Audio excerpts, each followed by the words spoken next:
Okay, so let's start with question number 1. Define the term solution. How many types of solution are formed? Write brief about each type with an example. Okay, तो हमें क्या समझाना है यहाँ पे कि पहले तो डिफाइन करना है सॉल्यूशन टर्म को और कौन कौन से टाइप के सॉल्यूशन यहाँ पे पॉसिबल है वो भी हमको यहाँ पे दिखाना है। तो पहले तो अगर हम डिफाइन करें तो homogeneous mixture of two or more than two substance is called solution. क्या लिखा है यहाँ पे? Homogeneous mixture. मिक्सचर कैसा होना चाहिए? होमोजेनियस। होमोजेनियस मिक्सचर मतलब क्या? ऐसा सॉल्यूशन जिसमें थ्रू आउट सॉल्यूट और सॉल्वेंट का रेशियो सेम रहे। मतलब एक सॉल्यूशन है मेरे पास, उसमें मैंने बॉटम से कोई सैंपल लिया या तो फिर सरफेस से कोई सैंपल लिया, दोनों ही सैंपल में सॉल्यूट और सॉल्वेंट का रेशियो क्या होना चाहिए? सेम होना चाहिए थ्रू आउट द सॉल्यूशन। ऐसे सॉल्यूशन को हम क्या बोलते हैं? Homogeneous solution. और ऐसा होमोजेनियस सॉल्यूशन जिसमें दो या दो से ज्यादा सॉल्यूट सॉल्वेंट है मेरे पास, उसको हम क्या बोलेंगे? सॉल्यूशन बोलेंगे। तो ये तो हो गई उसकी डेफिनेशन। बात करें उसके टाइप्स की, तो टाइप्स किस बेस पे बढ़ते हैं? तो उसके टाइप्स जो है ना, वो उसके फिजिकल स्टेट वाइज हम क्लासिफाई करते हैं। मतलब हमारे पास सॉल्वेंट है तो सॉल्वेंट कौन कौन से फिजिकल स्टेट में पॉसिबल है? Solid, liquid and gas. मतलब सॉल्वेंट के तीन टाइप्स हो सकते हैं, सॉलिड, लिक्विड एंड गैस। वैसे ही सॉल्यूट के भी तीन फिजिकल स्टेट पॉसिबल है, सॉलिड, लिक्विड एंड गैस। तो तीन सॉल्यूट और तीन सॉल्वेंट। ओके, तो 3 इंटू 3 हम मल्टीप्लाई करें तो आंसर क्या आता है? 9।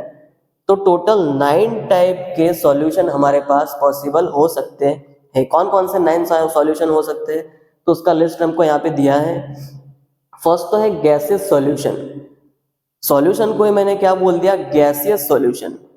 मतलब सॉल्यूशन को नाम ही मैंने दे दिया कि भाई ये गैसियस सॉल्यूशन है। तो गैसियस सॉल्यूशन कब हो सकता है? जिसमें जब सॉल्यूशन में मेजॉरिटी प्रोपोर्शन क्या होगा? गैस होगा। और मेजॉरिटी प्रोपोर्शन गैस है तो हम मेजॉरिटी प्रोपोर्शन को तो क्या बोलते हैं? सॉल्वेंट बोलते हैं। तो यहाँ पे सॉल्वेंट क्या होना चाहिए? गैस होना चाहिए। तो हम यहाँ पे क्या देख सकते हैं? यहाँ पे सॉल्वेंट क्या है? Gas, gas and gas. तभी तो उसको गैसियस सॉल्यूशन बोलेंगे। अभी गैस सॉल्वेंट के साथ अगर मैं सॉल्यूट गैस ले लूँ, एक बार लिक्विड ले लूँ और एक बार सॉलिड ले लूँ, मतलब सॉल्यूट मेरे पास गैस और सॉल्वेंट भी गैस, तो उसका एग्जाम्पल कौन सा है? Mixture of O2 and N2 gas. ठीक है, यहाँ पे हम देख सकते हैं कि हमारी एटमॉस्फेयर एयर का भी हम एग्जाम्पल ले सकते हैं, उसमें भी बहुत तरीके की गैस यहाँ पे मिक्सचर होते हैं। ओके, बात करें आगे की, तो आगे क्या लिखा है? सॉल्यूट मेरे पास लिक्विड है और solvent as it is gas है मेरे पास, तो उसका एग्जाम्पल कौन सा है? Mixture of nitrogen and chloroform. यहाँ पे हम देखेंगे कि नाइट्रोजन जो है मेरे पास गैस है और क्लोरोफॉर्म जो है वो मेरे पास लिक्विड है। ओके, आगे का एग्जाम्पल सॉलिड प्लस गैस, तो उसका एग्जाम्पल कौन सा है? Nitrogen gas plus camphor. Camphor हमको पता है क्या होता है? सॉलिड फॉर्म में होता है और नाइट्रोजन जो है वो गैस फॉर्म में होता है। ओके, आगे बात करें लिक्विड सॉल्यूशन। सॉल्यूशन का नाम ही दे दिया लिक्विड, तो मेजॉरिटी प्रोपोर्शन मतलब सॉल्वेंट क्या होगा? लिक्विड होगा। तो हमने लिख दिया कि भाई मेरे पास सॉल्वेंट क्या है? Liquid, liquid and liquid. अभी हम क्या कर सकते हैं? या तो फिर गैस को लिक्विड में डिसॉल्व कर दो, या तो लिक्विड को लिक्विड में डिसॉल्व कर दो, या तो सॉलिड को लिक्विड में डिसॉल्व कर दो। इस तरीके से तीन टाइप इसके हो सकते हैं। देखते हैं। गैस प्लस लिक्विड मतलब O2 गैस है मेरे पास और उसको डिसॉल्व किया हुआ है किसमें? Water.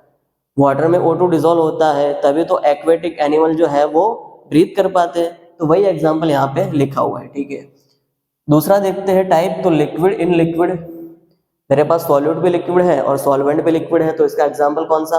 Ethanol plus water. Ethanol भी लिक्विड, वाटर भी लिक्विड। ओके, बात करें सॉलिड प्लस लिक्विड, तो हमारे पास ग्लूकोज जो है, यहाँ पे ग्लूकोज डिसॉल्व्ड इन वाटर। तो ग्लूकोज क्या है? सॉलिड है मेरे पास और उसको डिसॉल्व किया है किसमें? वाटर में, जो कि लिक्विड है। ओके, आगे बात करें सॉलिड सॉल्यूशन। सॉलिड सॉल्यूशन नाम दे दिया सॉलिड सॉल्यूशन, तो सॉल्वेंट क्या होगा? Obviously solid. तो सॉल्वेंट तो मैंने लिख दिया सॉलिड। ठीक है, उस सॉलिड में मुझे गैस डिसॉल्व करना है, लिक्विड डिसॉल्व करना है और सॉलिड डिसॉल्व करना है। जब मैंने गैस को डिसॉल्व किया सॉलिड में, तो उसका एग्जांपल क्या हो जाएगा? H2 gas that is dissolved in palladium.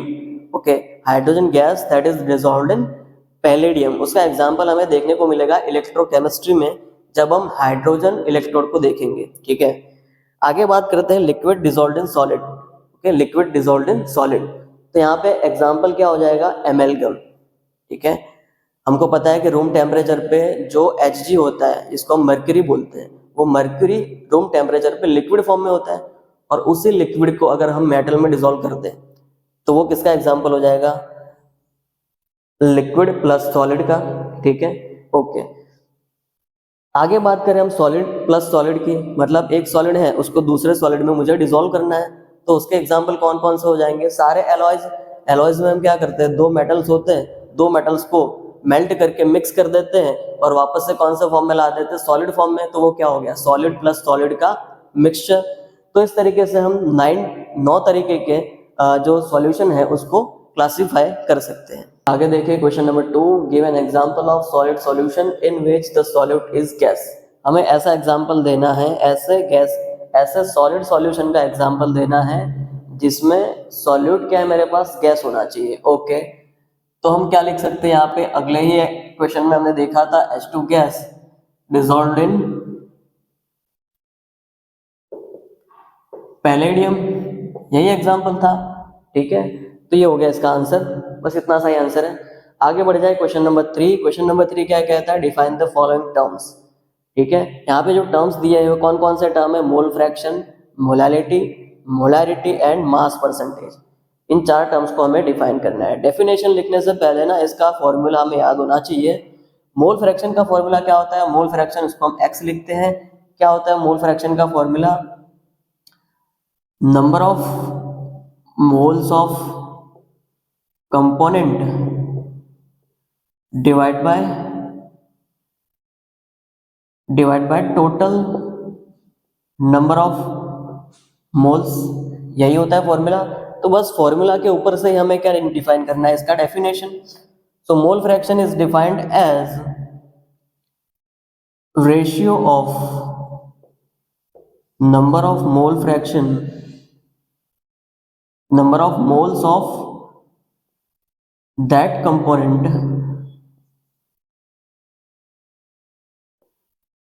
and number of moles of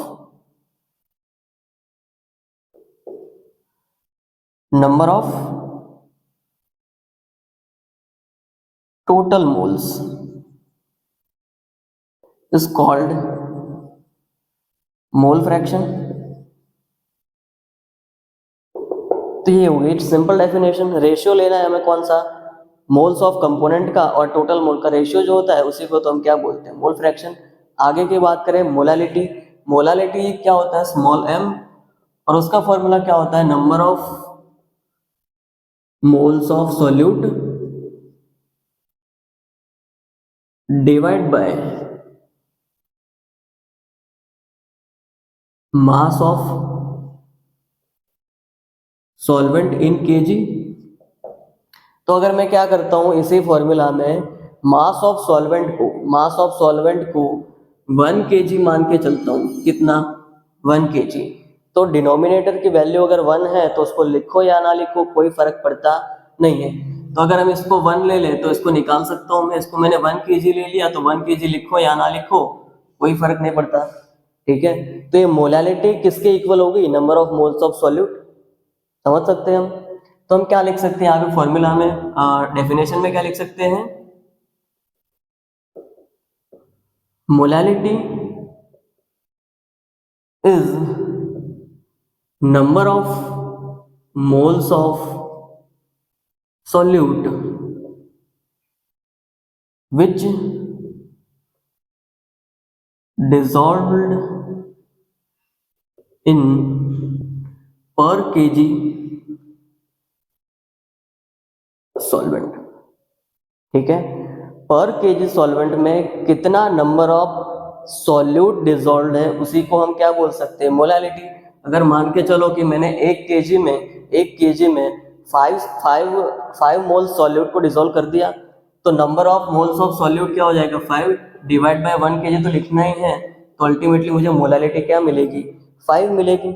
मतलब मैं जितना नंबर ऑफ सॉल्यूट लेता हूँ उतनी ही मुझे मोलालिटी मिलेगी। कब?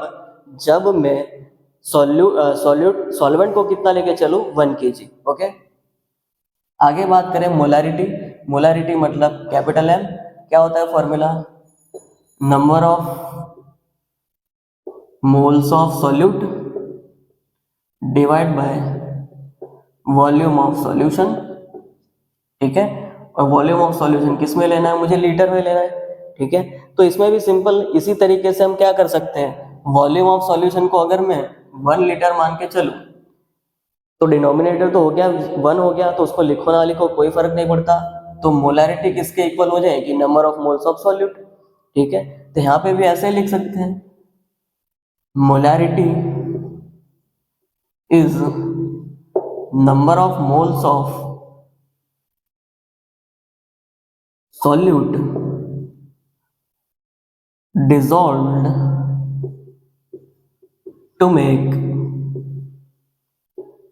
1 liter solution। ठीक है, जब हम 1 लीटर सॉल्यूशन बनाए तब उसमें कितने number of moles of solute है, उसी को तो हम क्या बोल सकते हैं, मोलैरिटी। ओके, आगे देखते हैं मास परसेंटेज। मास परसेंटेज मतलब परसेंटेज W बाय W। इसकी फॉर्मूला क्या है, मास of solute divide by mass of solution into 100। ठीक है, यही होती है फॉर्मूला। तो फॉर्मूला के अकॉर्डिंग अगर मैं यहाँ पे डिनोमिनेटर में क्या है मेरे पास, mass of solution, mass of solution को मैं 100 ग्राम लेके चलता हूँ, 100 ग्राम, तो यहाँ से 100 तो कट हो जाएगा, तो अल्टीमेटली मेरे पास क्या रहेगा, percentage W by W is equal to mass of solute. हो सकता है कि नहीं हो सकता है, तो बस यही लिखना है हमें फॉर्मूला में, डेफिनेशन में हमको यही लिखना है। तो mass percentage is equals to mass of solute in grams when it is dissolved in solvent to make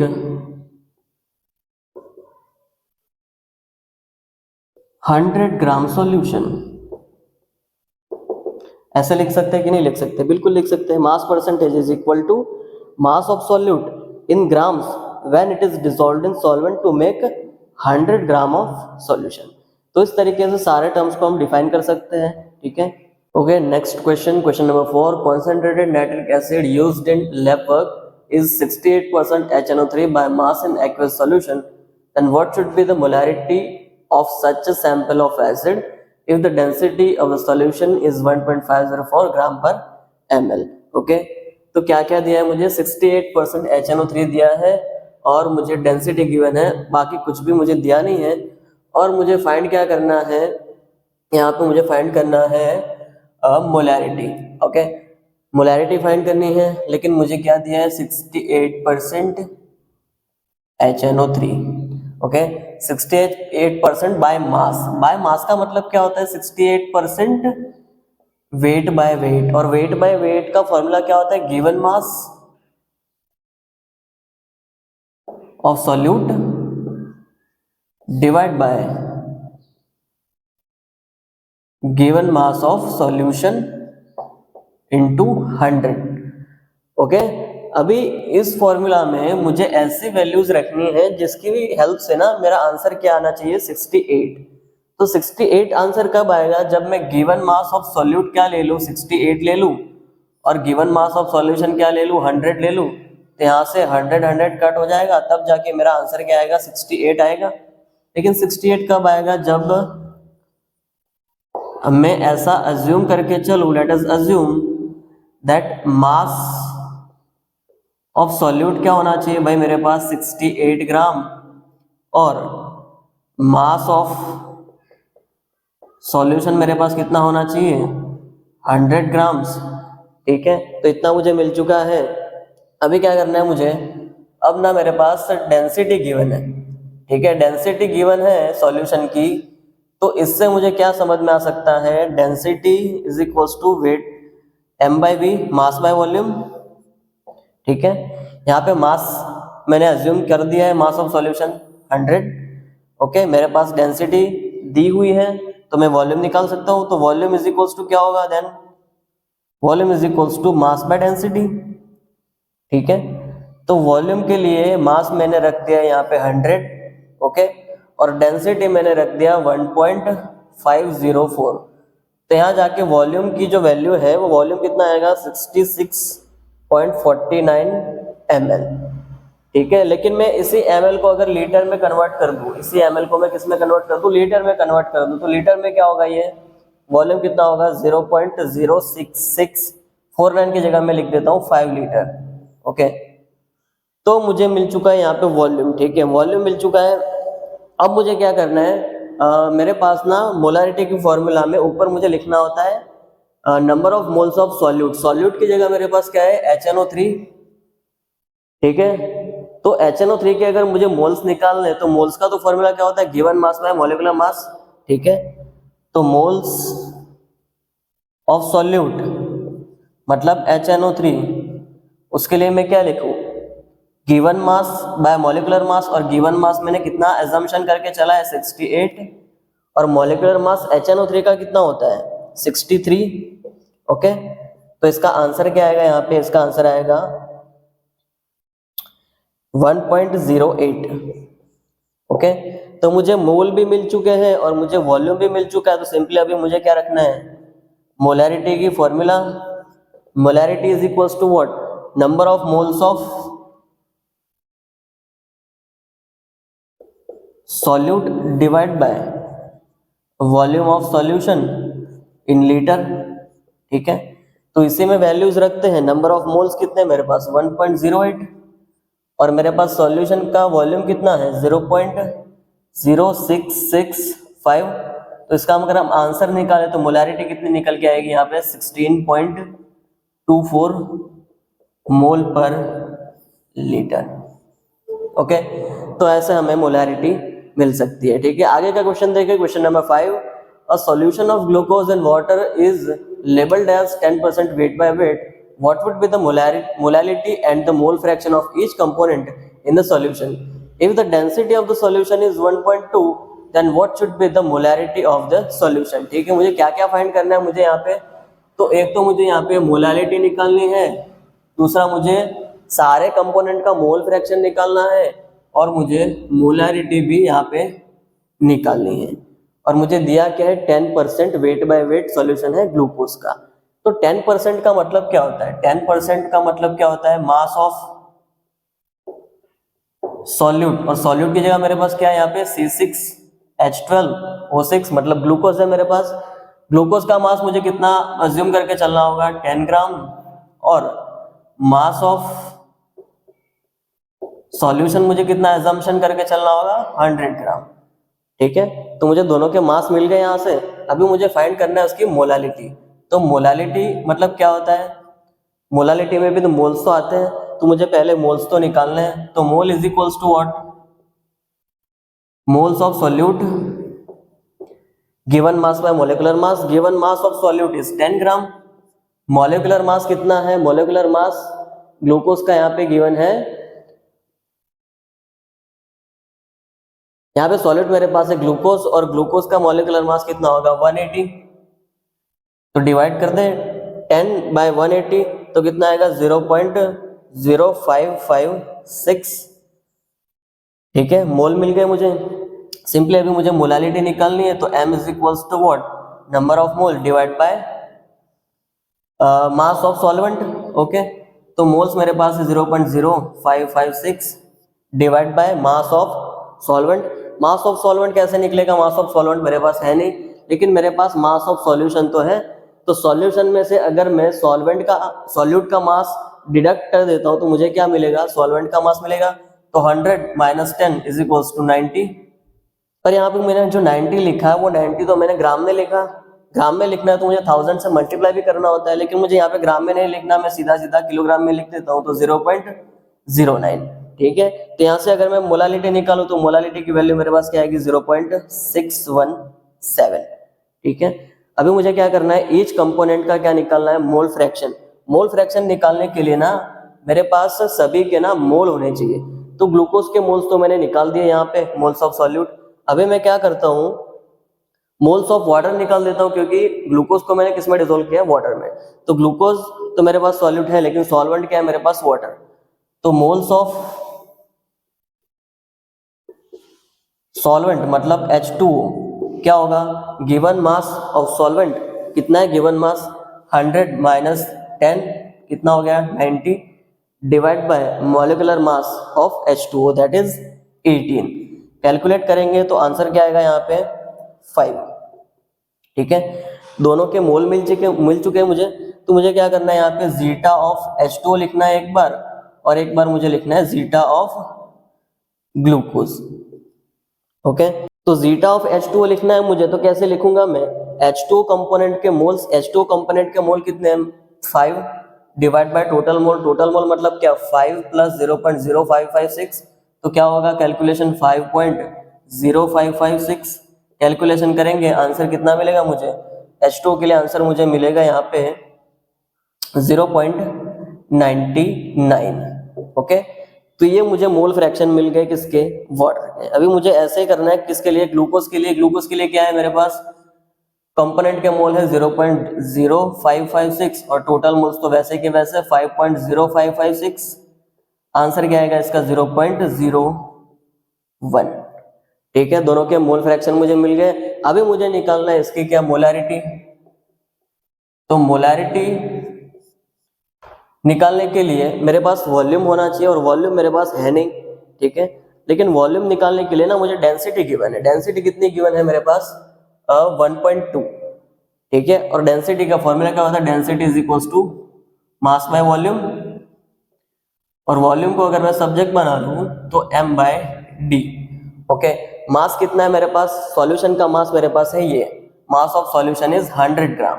okay, तो मैं यहाँ पे ले लेता हूँ मास ऑफ सॉल्यूशन इज 100 और डिवाइड बाय 1.2। तो वॉल्यूम क्या निकल के आएगा मेरे पास, कैलकुलेशन करो तो मेरे पास वॉल्यूम निकल के आएगा 83.33 ml। इसी ml को मैं लीटर में कन्वर्ट करूं तो क्या होगा 0.083 लीटर, ऐसे ही होगा। ठीक है, तो मेरे पास लीटर में भी आ चुका है, मेरे पास ml में भी है। ठीक है, वॉल्यूम आ चुका है मेरे पास। तो सिंपली अभी मुझे मोलारिटी की फॉर्मूला रखनी है। मोलारिटी की फॉर्मूला में क्या होता है, number of moles of solute. Solute क्या है मेरे पास, ग्लूकोज, और ग्लूकोज के मोल्स कितने हैं मेरे पास, ग्लूकोज के मोल मेरे पास यहाँ पे moles of solute 0.0556 divide bye क्या होता है volume of solution in litre. Volume of solution in litre is also given 0.083। ठीक है, मोलारिटी निकालेंगे, मोलारिटी कितने मिलेगी मुझे 0.667 मोल पर लीटर। ठीक है, तो ऐसे हम तीनों चीजों को फाइंड कर सकते हैं।